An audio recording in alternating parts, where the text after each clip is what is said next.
Será que você já parou para pensar sobre isso? Bom, vamos lá. Você já parou para observar que cada membro de uma família tem ali a sua função? Claro, isso está em Efésios, né, nos capítulos 5 e 6. E cada um deles é importante para o sucesso dessa família. Nós sabemos que dificilmente, num mundo cheio de pecado, nós vamos ver um padrão bíblico para a família, né? Isso significa que é impossível viver esse padrão? Será que é impossível viver o padrão da palavra de Deus para uma família? Claro que nós sabemos a resposta. Não, não é impossível. Mas talvez você possa dizer assim, mas minha família não vive o padrão bíblico. Mas e você?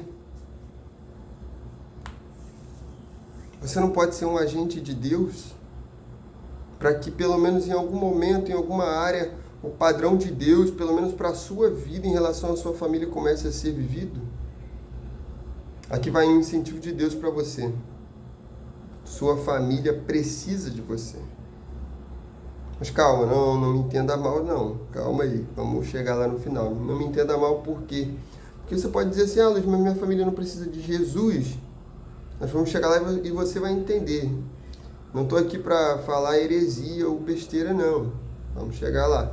Mas primeiro, em Isaías capítulo 6, versos 1 até o 8, nós temos um chamado ali, uma revelação de Deus a Isaías, né?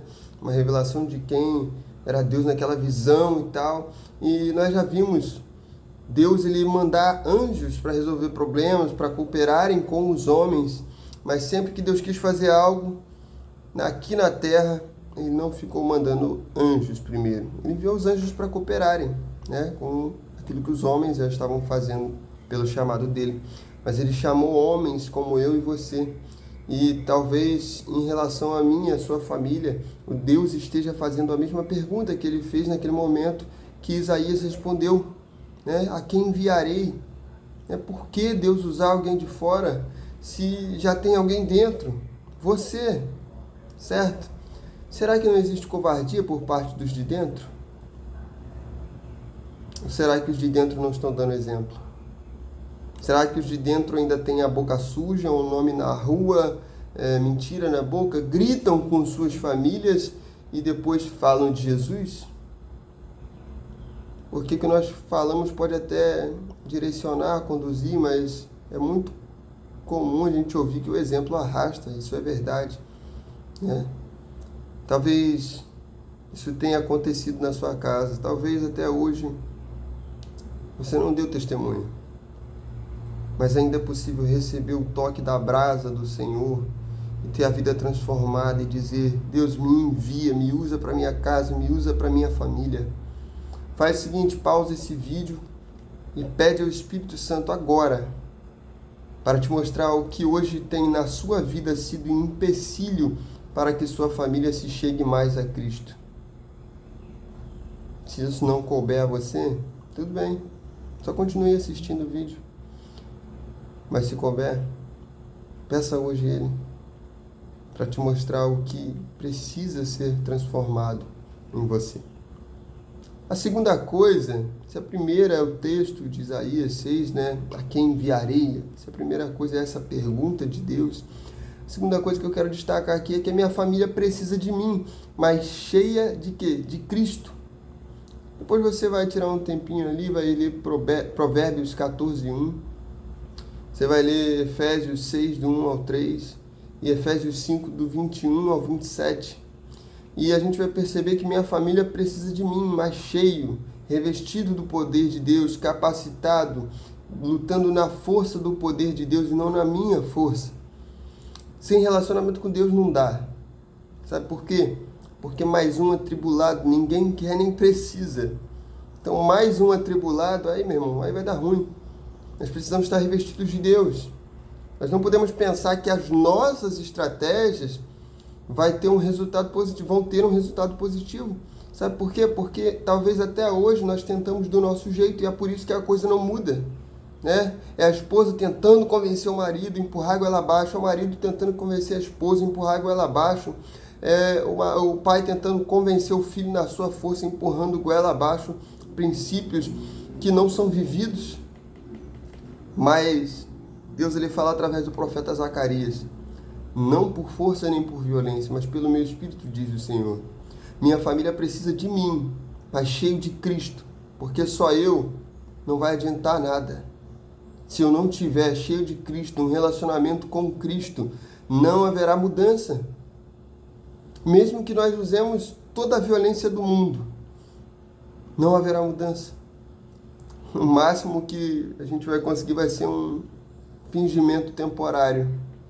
Mas pelo Espírito de Deus, sua vida vai tocar a vida da sua família. Creia nisso. A situação da minha família é urgente? Pense nisso. Tem alguém precisando de salvação na minha família? O que eu vou começar a fazer essa semana para desenvolver um relacionamento com Deus e receber as estratégias dele? Pense nisso. Se pergunte isso. Terceiro, se nós falamos da pergunta de Deus: a quem enviarei? Depois que minha família precisa de mim, mas cheio de Cristo. Em terceiro lugar, eu queria destacar, por último, não perca tempo. Não precisa de pesquisa para saber que no mundo, a cada segundo, em algum lugar, em alguma família, um cristão morre sem Jesus. Um cristão, olha, alguém morre sem Jesus. Isso é triste. Mas justamente por isso não temos tempo a perder. Nossas famílias precisam de Cristo. Cristo em nós, esperança da glória. Elas precisam de Cristo, e o instrumento de Cristo vamos ser nós. Não deixe o privilégio de ser instrumento de Deus para outra pessoa, não, para a sua família. Você está aí. Cara, você está aí. Pense nisso. Se você tem certeza de já estar entregando o seu máximo a Cristo, apenas espere, confie nele, faça a sua parte. Mudanças vão acontecer, com certeza. Mas, se não, se você não está dando o seu máximo a Cristo, corra. Jesus quer usar você. Só que é preciso entregar tudo a Ele. Seus erros, acertos, defeitos, futuro, presente, passado, problemas, sua vida. Deixa aqui o Salmos 37, no verso 5. Entrega o teu caminho ao Senhor. Confia nele e ele tudo fará. Esse salmo fica para encorajar a sua vida e a sua busca, o seu relacionamento com Deus. Para concluir, ninguém que tenha uma caminhada com Cristo vai dizer que é fácil, ou mesmo para você desistir por não ter mais jeito aos olhos humanos. Família é uma das poucas e únicas instituições de Deus aqui nessa terra. Então, crente, lute, mas lute com as armas de Deus. 2 Coríntios 10:4 diz que as armas da nossa milícia não são carnais. Não é no meu falar, não é no meu fazer, mas sim poderosas em Deus para a destruição das fortalezas. Efésios 6:10. No demais, irmãos meus, fortalecei-vos no Senhor e na força do seu poder. Primeira carta de Pedro, capítulo 5, verso 8. Diz para nós estarmos sóbrios e vigiarmos, porque o diabo, nosso adversário, anda em derredor bramando como um leão, buscando a quem possa tragar. Caminhe com Cristo e Ele nunca vai te deixar sozinho. Sua família será abençoada para abençoar. Mas entenda, sua família precisa de você.